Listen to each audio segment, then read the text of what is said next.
तो ये स्टेटमेंट एक आप लोगों के सामने लिखेंगे। आज हमने इस क्वेश्चन को सॉल्व करना है। स्टेटमेंट पहले मैं आप लोगों को समझा देता हूँ और फिर हम देखते हैं कि इसको कैसे सॉल्व किया जा सकता है। सो आपके पास स्टेटमेंट में ये है कि इसको हम किसी सेंस में ट्रेन टनल पैराडॉक्स भी कह सकते हैं, ग्रेविटी की, सॉरी, रिलेटिविटी की।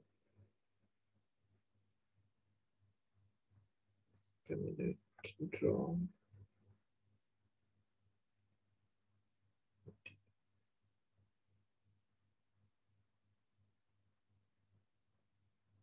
सो ये हमारे पास ट्रेन टनल पैराडॉक्स का एक वर्जन है।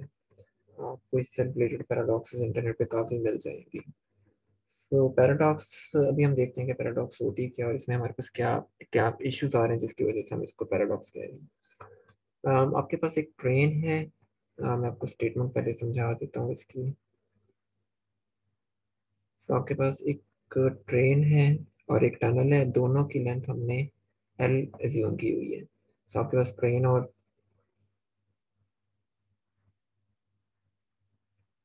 ट्रेन को मैं जूम कर दूँ, अब ठीक है।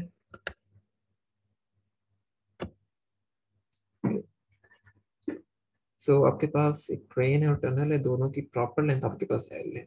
सो प्रॉपर लेंथ से मुराद है कि उनके अपने अपने रेफरेंस फ्रेम के अंदर उनकी जो लेंथ होगी उसको हमने एल का नाम दिया हुआ है। इसमें किसी किस्म की मोशन फिलहाल इंक्लूड नहीं है, इसको हम रेस्ट फ्रेम भी कह सकते हैं।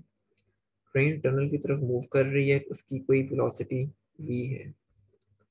ट्रेन का ये जो फ्रंट एंड है, ये वाला एंड, यहाँ पर एक बॉम्ब लगा हुआ है, और इस बम को इस तरीके से हमने डिजाइन किया हुआ है कि जैसे ही इसका फ्रंट एंड इस टनल के इस फार एंड में से गुजरेगा, जैसे इस फार एंड को क्रॉस करेगा, बॉम्ब एक्सप्लोड हो जाना चाहिए। लेकिन हमने साथ ही इस ट्रेन के बैक एंड के ऊपर एक सेंसर लगाया हुआ है। ये बैक एंड, इसको आर आर से मुराद है rear end of the train. हमने इस रियर एंड पे एक एक डीएक्टिवेशन सेंसर लगाया हुआ है। जैसे ही इसका रियर एंड इस टनल के नियर एंड से पास करेगा, ये डीएक्टिवेशन सेंसर एक्टिवेट हो जाएगा, और ये डीएक्टिवेशन सेंसर फौरन ही सिग्नल भेजेगा इस बॉम्ब के पास। हमने ये बताना है कि क्या इस सारे प्रोसेस में, इस सारे सिनेरियो में, क्या बॉम्ब एक्सप्लोड होगा या नहीं होगा। क्या ट्रेन के फ्रंट एंड के पास इतना टाइम, क्या क्या हमारे हमारे पास इतना टाइम होगा कि ये सिग्नल ट्रेन के रियर एंड से फ्रंट एंड तक पहुंच जाए, इससे पहले कि ट्रेन का फ्रंट एंड टनल के फार एंड तक पहुंचे और बॉम्ब एक्सप्लोड हो। क्वेश्चन क्लियर है? अच्छा, अब इसमें मैंने कुछ लेबलिंग की है। मैंने आर आर को रियर एंड कहा है ट्रेन का। यहाँ पर आपके पास एक डीएक्टिवेशन सेंसर लगा हुआ है, आर एफ। सो मैं ट्रेन को आर से रिप्रेजेंट कर रहा हूँ और टनल को टी से। आर एफ आपके पास ट्रेन का फ्रंट एंड है, और जो टी एन है ये नियर एंड है टनल का।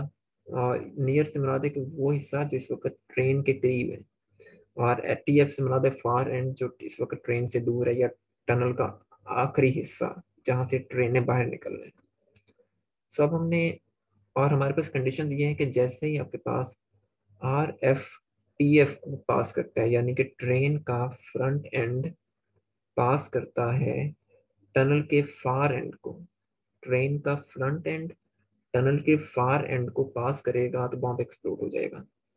दूसरा, इसमें कंडीशन ये लगी हुई कि जैसे ही ट्रेन का रियर एंड टनल के नियर एंड, ट्रेन का रियर एंड पिछला हिस्सा टनल के सामने वाले हिस्से को क्रॉस करेगा, वैसे उस वक्त सेंसर एक सिग्नल भेजेगा बॉम्ब के पास कि बॉम्ब डिसआर्म हो जाए। सो हमने अब ये बताना है, मैं दोबारा से रिपीट करूँ, हमें ये बताना है कि क्या हमारे पास इतना टाइम होगा कि वो सिग्नल ट्रेन के गुजरने से पहले बॉम्ब तक पहुंच जाए। अगर वो सिग्नल नहीं पहुंचेगा तो बॉम्ब एक्सप्लोड हो जाएगा। अब इसको हम दो तरह से इसको सॉल्व करेंगे, इस सिनेरियो को। एक तो हम इसको सॉल्व करेंगे ट्रेन के फ्रेम में। आपको मैंने एक क्वेश्चन दिया हुआ है, बल्कि शायद इसमें 2-3 क्वेश्चन है जिसमें आपने सेम प्रॉब्लम को सॉल्व करना है पहले एक फ्रेम में और देन उसी को रिजॉल्व करना है आपने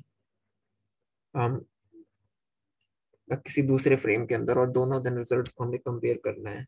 अच्छा, जहां तक ट्रेन के फ्रेम की बात कर रहे हैं, सो अगर हम ट्रेन के फ्रेम में मौजूद हैं,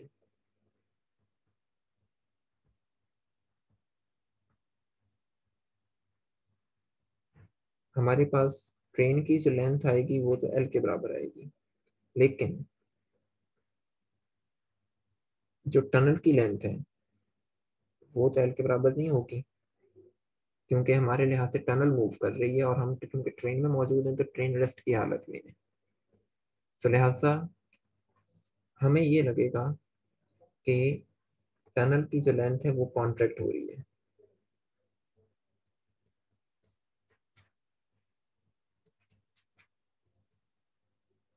सो ये तो बहुत सिंपल चीज है कि हम यहाँ पर L T is equal to L R over gamma कर दें, और सो बेसिकली ये बनेगा एल ओवर गामा, क्योंकि गामा की वैल्यू 1 से बड़ी होती है अगर आपके पास बी सी से छोटा है। सो लिहाजा हम कह सकते हैं कि टनल की लेंथ छोटी होगी ट्रेन की लेंथ से। क्लियर? यहाँ तक कोई इसमें कोई कंफ्यूजन? अच्छा, अब अगर ऐसा है तो फिर आप मुझे ये बताएं कि क्या बॉम्ब एक्सप्लोड होगा या नहीं होगा। कोई और?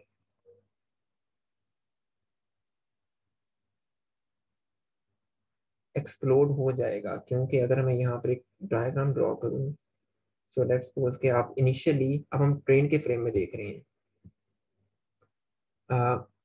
ट्रेन की लेंथ आपके पास अब ये है एल है, ये आपके पास एल आर है, ये एल के बराबर है। लेकिन चूंकि टनल की लेंथ कांटेक्ट हो चुकी है, लिहाजा अब आपके पास जो टनल की लेंथ होगी, टनल की लेंथ तो छोटी होगी, इसलिए ज्यूम करते हैं कि वो टनल आपके पास सिर्फ इतनी है, कांटेक्ट हो गई है।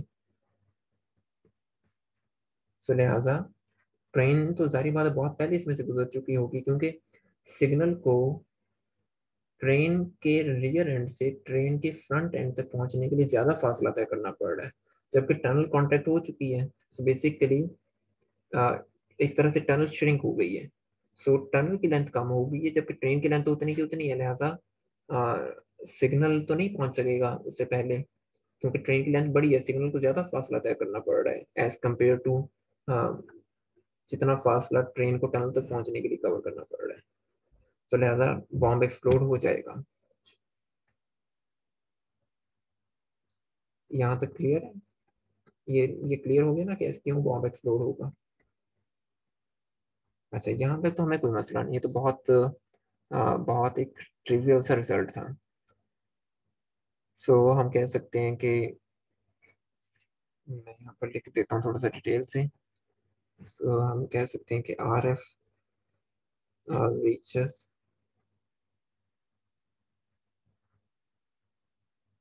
जाहिर बात है एक्सप्लोड तब नहीं होगा ना जब ट्रेन के फ्रंट एंड को ट्रेन के फ्रंट एंड के टनल के फार एंड तक पहुंचने से पहले सेंसर सिग्नल बॉम्ब तक पहुंचा दे, तब एक्सप्लोड नहीं होगा। अगर ट्रेन पहले गुजर जाती है और सिग्नल बाद में पहुंचता है तो बॉम्ब एक्सप्लोड हो जाएगा। तो बेसिकली हम क्या यहाँ पर क्या हमारी जो रिजल्ट आ रहा है वो ये आ रहा है कि ट्रेन का फ्रंट एंड टनल के फार एंड तक पहुंच जाएगा, जबकि ट्रेन का rear end will is still outside the tunnel. इसका मतलब ये हुआ कि no time for the sensor to deactivate the bomb। So ultimately हमने कंक्लूजन ये निकाला है कि बॉम्ब विल एक्सप्लोड। ठीक है, सो यानी कि बॉम्ब एक्सप्लोड हो जाएगा और ट्रेन धमाके से उड़ जाएगी। अब हम इसी रिजल्ट को चेक करते हैं टनल के फ्रेम में, और अब देखते हैं कि क्या क्या मसला क्या आ रहा है।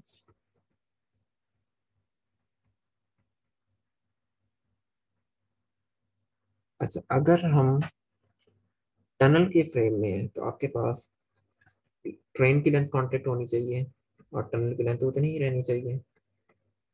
तो इसका मतलब अब ये हुआ कि यहाँ पर आपके पास ये चीज आ गई।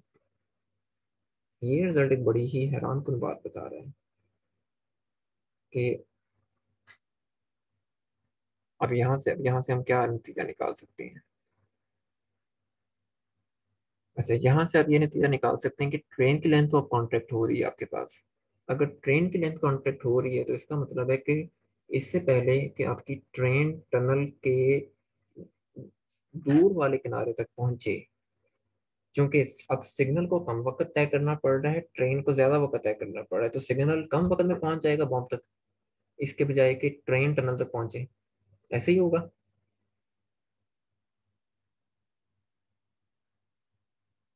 तो इसका मतलब ये होगा कि सिग्नल की वजह से बॉम्ब डीएक्टिवेट हो जाएगा।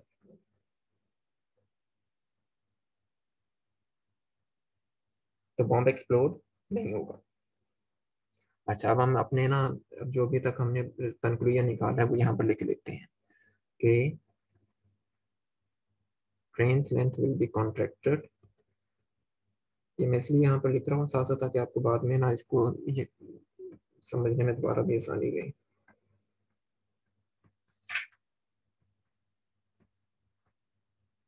सो R R passes near end of train before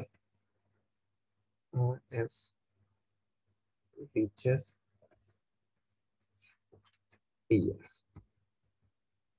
और इसकी वजह से क्या होगा, that is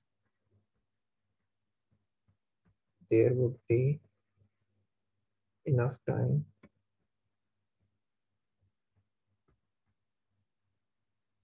for the sensor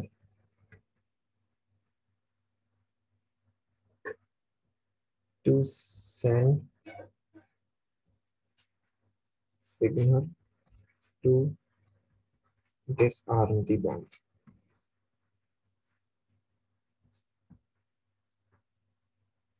तो यानी कि हम कह रहे हैं कि bomb will not explode। अब यहाँ पर बन गया एक मसला बन गया। जब आप ट्रेन के फ्रेम में थे तो आप कह रहे थे कि बॉम्ब एक्सप्लोड हो रहा है। जैसे ही आप आए हैं टनल के फ्रेम में, आप कह रहे हैं कि बॉम्ब एक्सप्लोड नहीं होगा। ऐसा कैसे हो सकता है कि रिजल्ट्स डिफरेंट आए? रिजल्ट्स तो डिफरेंट नहीं आ सकते।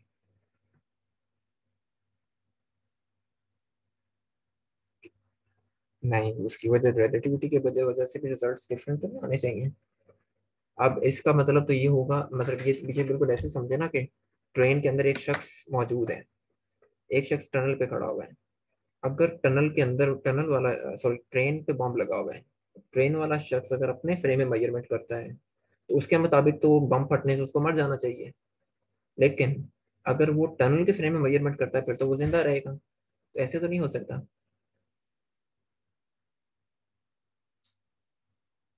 ये हो सकता है? नहीं ना हो सकता, तो इसका मतलब है कि यहाँ पर कोई मसला आ रहा है, यानी क्या रिजल्ट्स क्लैश कर रहे हैं हमारे पास। ये एक पैराडॉक्स है जिसकी वजह से अब हमें ये देखना है कि हमने इस पैराडॉक्स को रिजॉल्व कैसे करना है। क्योंकि जितने भी पैराडॉक्सेस मौजूद हैं उनमें से चंद एक को छोड़ के बहुत सारी बल्कि शायद सभी पैराडॉक्सेस के रिजल्ट्स हमारे पास मौजूद हैं। सो इस तरह नहीं हो सकता कि इतने इस तरह के स्ट्रेंज रिजल्ट्स आए। क्लियर है ना आइडिया सारा कि अभी तक हम क्या क्या बात की हमने? अच्छा ठीक है, अब मसला ये है कि इसको रिजॉल्व कैसे करना है हमने। अब हमारा ये मकसद है कि इस पैराडॉक्स को रिजॉल्व करें। और ये बहुत इंपॉर्टेंट चीज़ है कि अब कि हम क्या स्ट्रेटेजी यूज करते हैं। इसमें बहुत सारे मतलब स्ट्रेटेजीज हैं इसको रिजॉल्व करने की। हम देखते हैं कि हम इसको किस तरीके से अप्रोच कर सकते हैं। अच्छा, चूंकि हमें हमें एक चीज पता है, क्योंकि ट्रेन मूव कर रही है, लिहाजा और ट्रेन और ट्रेन के फ्रेम के अंदर हमने ये चीज कैलकुलेट की है कि बॉम्ब एक्सप्लोड हो जाएगा। तो लिहाजा ये बात कंफर्म है कि सिग्नल कभी भी बॉम्ब तक नहीं पहुंच सकता ट्रेन के टनल के फार एंड तक पहुंचने से पहले।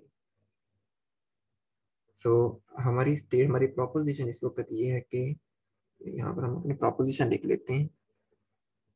हमारा इत्तेफाक इस बात पे है। We know the resolution is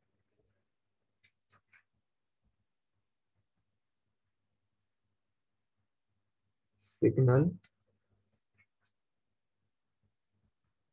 won't be able to reach RF। RF से मुराद ट्रेन का front end before the bomb goes off. तब हमने साबित करना है कि टनल के फ्रेम में भी यही रिजल्ट हमारे पास आता है। अब हम इसको साबित कैसे करेंगे? इसके लिए हम कुछ लेट करते हैं, कुछ कंडीशंस अज्यूम करते हैं। लेट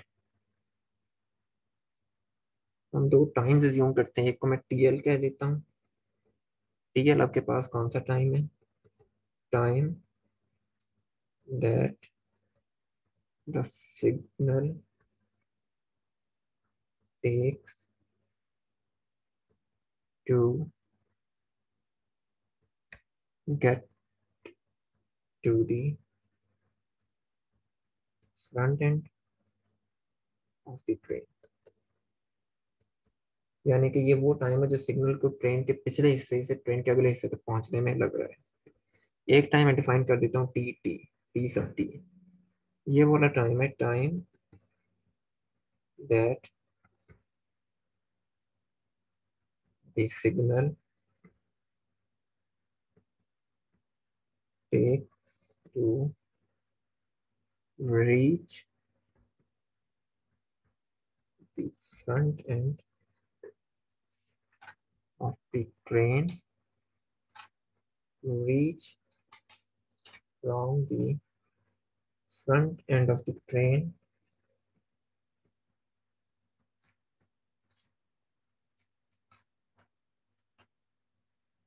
to the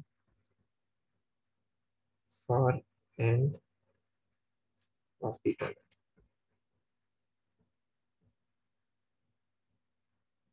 अच्छा, मैं एक दफा आपको समझा देता हूँ एक डायग्राम के जरिए कि इन दोनों टाइम्स का मतलब क्या है। तो मैं यहाँ पर एक टनल ड्रॉ कर लेता हूँ।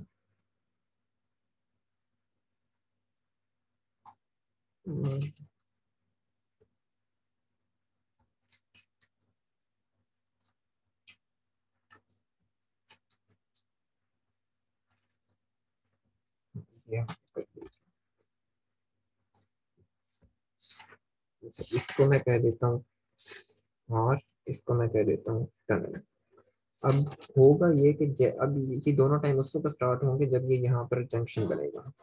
जब ये जैसे ही आपके ट्रेन का फ्रंट एंड टनल के नियर एंड को क्रॉस करेगा, बॉम्ब एक्टिवेट हो जाएगा। अब टी एल वो टाइम है जो ट्रेन के बैक एंड से ट्रेन के फ्रंट एंड तक पहुंचने में लगे। और टी टी वो टाइम है कहाँ जा रहे हो सर, जो ट्रेन के फ्रंट एंड से टनल के फार एंड तक पहुंचने में लग रहे हैं। ठीक है, क्लियर है?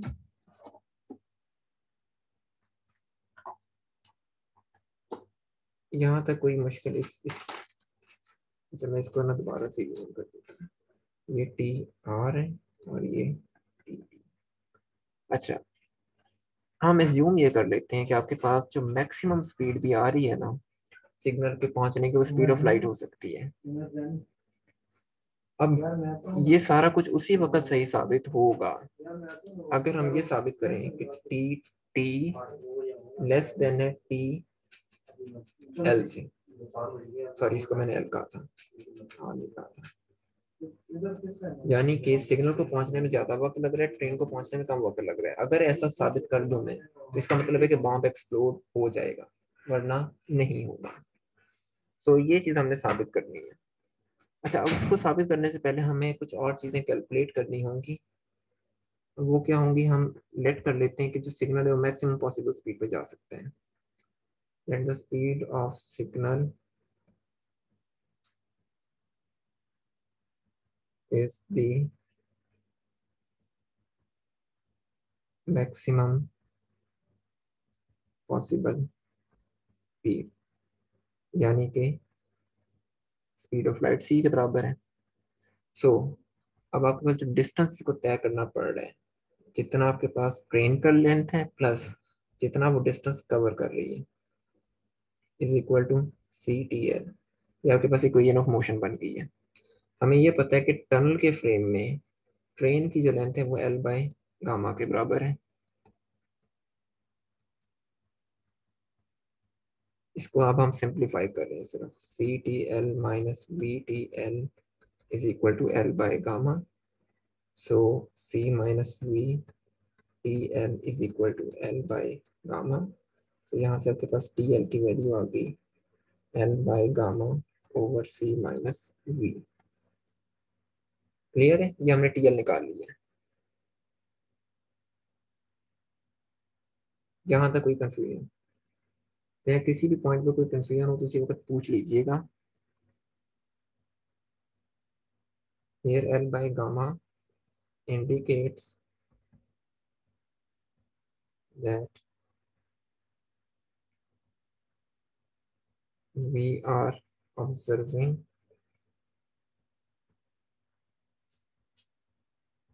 train from the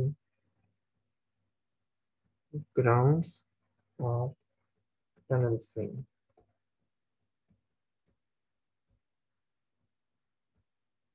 अच्छा, अब हमने इसी तरीके से टी टी निकालना है। सो टी टी तो वो सिर्फ वो टाइम है जिससे ट्रेन मूव कर रही है। सो वो तो बहुत सिंपल होगा, उसको तो हम निकाल सकते हैं S is equal to V T के जरिए।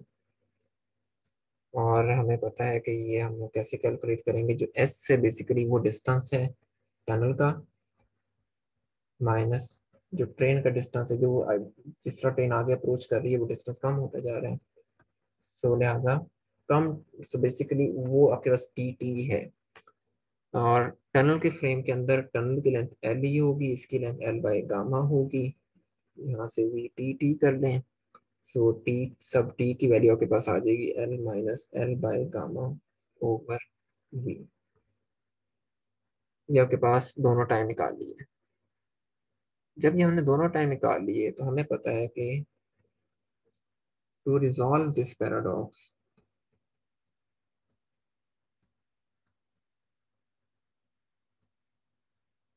we have to show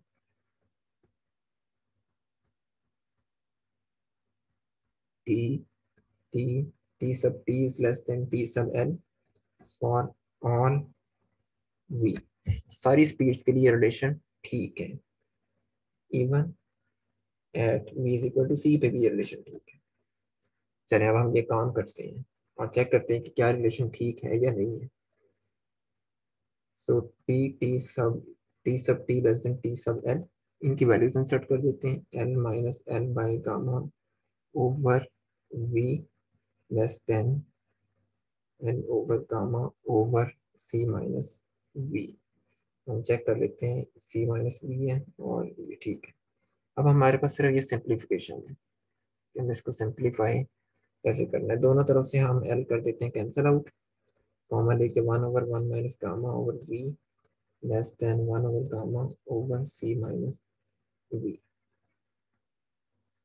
multiply by one over gamma on both sides। दोनों तरफ मल्टीप्लाई कर देते हैं। अब ये सिर्फ मैथ चल रही है और इसमें कुछ भी नहीं है। 1/गामा माइनस 1/गामा square over V less than 1/गामा स्क्वेयर ओवर सी माइनस 1/गामा स्क्वेयर, यहाँ से सी ले लें common, 1 minus V over C, और ये वाली साइड एज इट इज आ गई।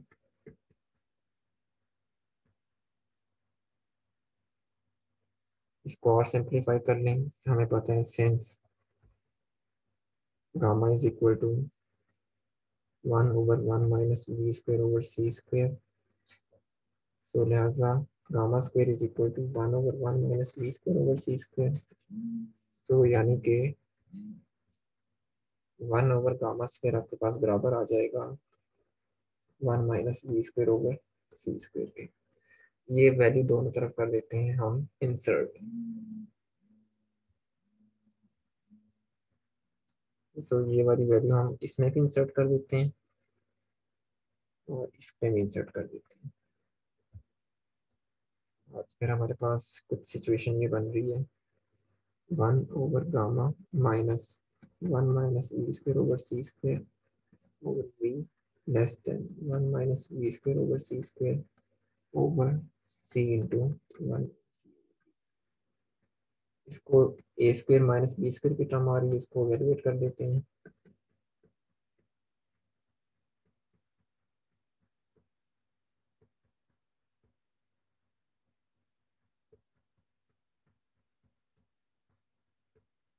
और यहाँ पर आप देख सकते हैं ये वाली टर्म इसके साथ हो जाएगी कैंसिल। अब जो बाकी चीज बची उसको हम लिख लेते हैं 1/गामा minus 1 minus V square over C square over V less than 1 plus V over C. इसको कर देते हैं सी से divide, 1/c plus V over C square less than, इसी तरह यहाँ पर हम v से डिवाइड कर देते हैं, 1/गामा v minus 1/v plus V over C square. ये स्टेप क्लियर है सबको?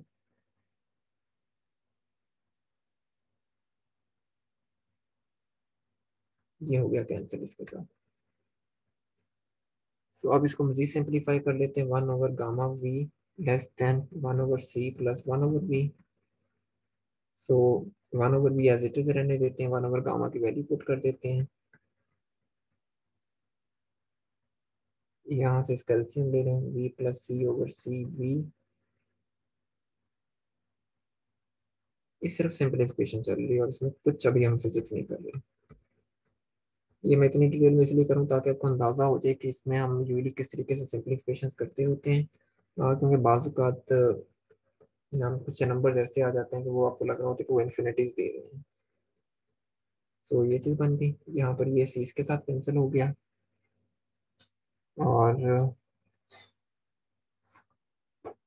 इस वी को हम कर देते हैं इस वी के साथ कैंसिल। अच्छा, ये जो अब ये चीज़ अंदर बची हुई है इसको हम ऐसे लिख सकते हैं 1 minus V over C, 1 plus V over C, 1 plus V over C. इसको अलग अलग करके लिख लेते हैं, 1 minus V over C, 1 plus V over C, 1 plus V over C. इसको ऐसे रहने दें, 1 plus V over C over 1 plus V over C. So 1 minus V over C less than 1 plus V over C, क्योंकि आपको पता है X over square root of X जो होता है असल में स्क्वायर रूट ऑफ एक्स के बराबर आता है। सो क्या ये इक्वेशन हर वी के लिए ट्रू नहीं होगी? ये जो मैंने लास्ट में ये इक्वेशन लिखी है, क्योंकि एक तरफ वैल्यू सब्ट्रैक्ट हो रही है दूसरी साइड पे प्लस हो रही है, तो हम जो मर्जी वी की वैल्यू इंसर्ट करें ये इक्वेशन तो हर हालत में ट्रू होगी। So this equation is true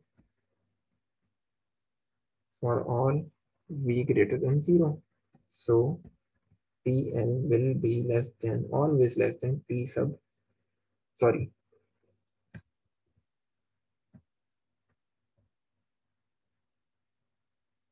so t sub t will always be less than t sub l। is always true। अब इसका फिर हम क्या नतीजा क्या निकाल रहे हैं? इसका नतीजा हम फिर ये निकाल सकते हैं कि train always reaches the end of the tunnel before the signal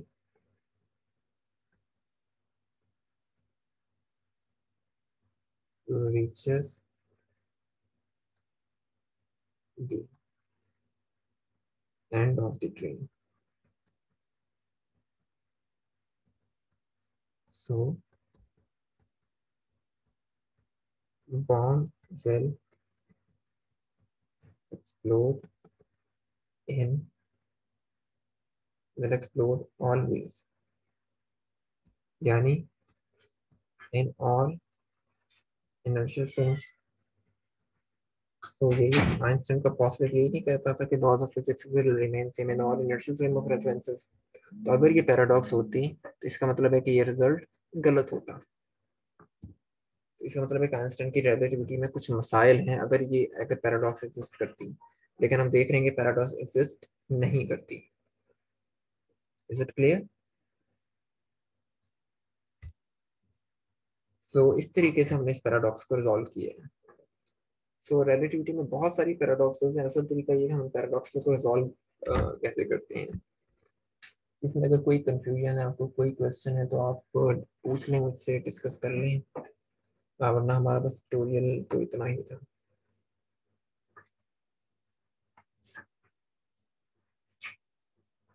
ये रिपीट तो मैंने सारा इसमें पूरा कोई पॉइंट बताया ना, क्या रिपीट करने वाला, पूरा तो रिपीट करने के कोई कोई लॉजिक नहीं है।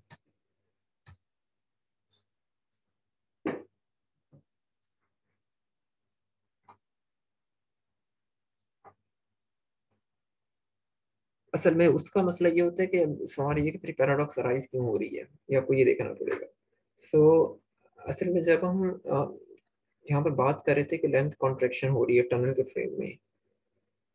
फ्रेम में ट्रेन की लेंथ कॉन्ट्रैक्ट हो रही है, जिसकी वजह से बॉम्ब डिसआर्म हो रहा था। वहां पर हम एक इंपॉर्टेंट फैक्टर को इग्नोर कर रहे थे कि ट्रेन टनल की तरफ मूव भी कर रही है।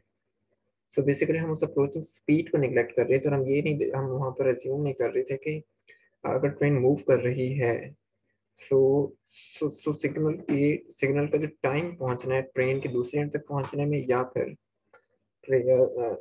ट्रेन को टनल से बाहर निकलने में जो टाइम चाहिए, हम उस टाइम को इग्नोर कर रहे थे। आपको याद होगा क्विज में हमने यही चीज डिस्कस की थी कि जो टाइम डायलेशन है और लेंथ कॉन्ट्रैक्शन है, आपस में एक तरह से बहुत बुरे तरीके से इंटरलिंक्ड है। सो अगर यहाँ पर उसका लेंथ कॉन्ट्रैक्ट हो रहा है तो उतना उसका टाइम भी डायलेट हो रहा है। सो हम उस वक्त हम यहाँ पर काम करते वक्त उस स्पीड की वजह से टाइम डायलेशन को इग्नोर कर रहे हैं। सो जिसकी वजह से पैराडॉक्स राइज हो रही है, क्योंकि ट्रेन मूव कर रही है ना टनल के फ्रेम में। सो बेसिकली हमें फिर उसकी स्पीड को भी ध्यान में रखना चाहिए कि उसकी स्पीड की वजह से सिर्फ लेंथ कॉन्ट्रैक्ट नहीं होगी, टनल के फ्रेम में ट्रेन का टाइम भी डायलेट होगा, जो हम यहाँ पर इग्नोर कर रहे हैं। इस रिलेशन में मैंने टाइम डायलेशन का जिक्र ही नहीं किया, जिसकी वजह से पैराडॉक्स आई है।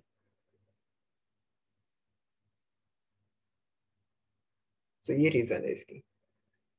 तो जब भी आप लोग मतलब इस तरह के पैराडॉक्सेस में ज्यादातर ये होता है कि अगर हम एक फैक्टर को तो एयर के रिलेटिविस्टिक फैक्टर को स्टडी कर रहे होते हैं, यूजली हम उसी वक्त जो जो सिंपल पैराडॉक्सेस हैं उनमें हम वहीं पर दूसरे फैक्टर को इग्नोर कर रहे होते हैं। जिस तरह अगर आपको आपने क्विज में देखा तो आप वहां पर बियॉन्ड डिके के टाइम डायलेशन को इग्नोर कर रहे थे कुछ लोग, जिसकी वजह से उनके आंसर गलत आ रहे थे। तो अगर म्यून का टाइम डायलेट हो रहा है तो कॉरेस्पॉन्डिंगली उसके लिए लेंथ भी उतनी ही ज्यादा कॉन्ट्रैक्ट हो रही है।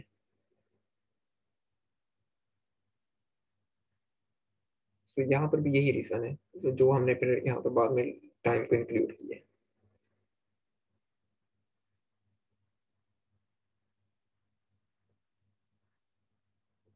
जी।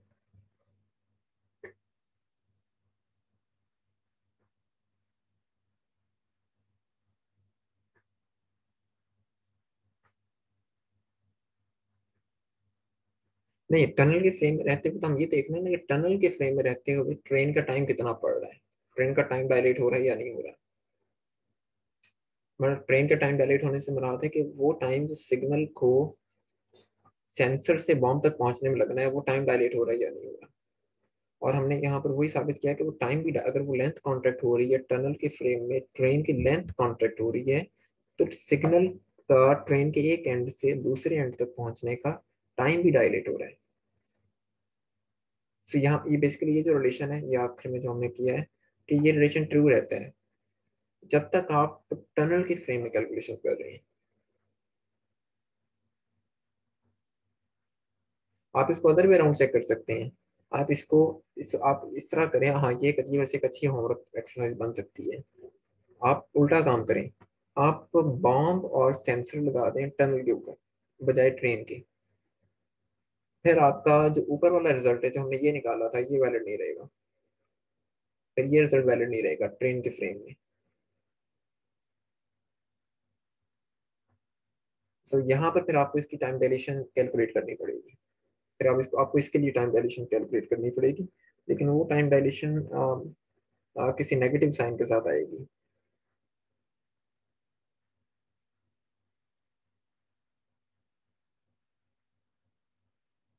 फिर आपको ट्रेन के फ्रेम में टनल की टाइम डायलेशन चेक करनी होगी।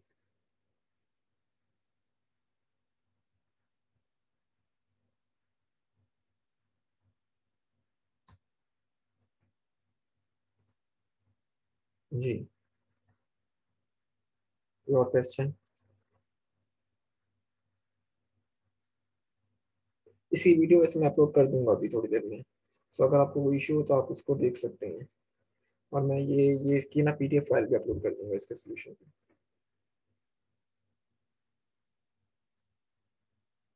सो ये एक बहुत सिंपल पैराडॉक्स है, इसको ना दूसरे तरीके से करके देखें, क्योंकि अभी आपने करनी है प्रॉब्ली थर्ड वीक में ट्विन पैराडॉक्स को डिस्कस। सो सो उससे पहले इसको, और जो मैंने आपको रीडिंग असाइनमेंट फॉरवर्ड की थी, उस रीडिंग असाइनमेंट में उस बुक का नाम भी लिखा हुआ है। उस बुक की जो प्रॉब्लम्स है हमको एक दफ़ा लाजमी कर लें। उसके सॉल्यूशन भी आपको इजीली मिल जाएंगे, ये भी मैंने उसी बुक से ली है। सो इसकी ना ये प्रॉब्लम 1.6 है।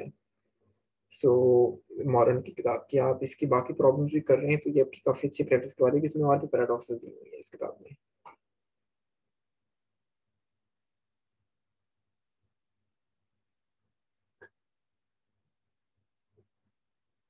ओके, सो अगर कोई और क्वेश्चन आप लोगों का नहीं है तो फिर मैं इसको ऑफ कर देता हूँ मीटिंग को।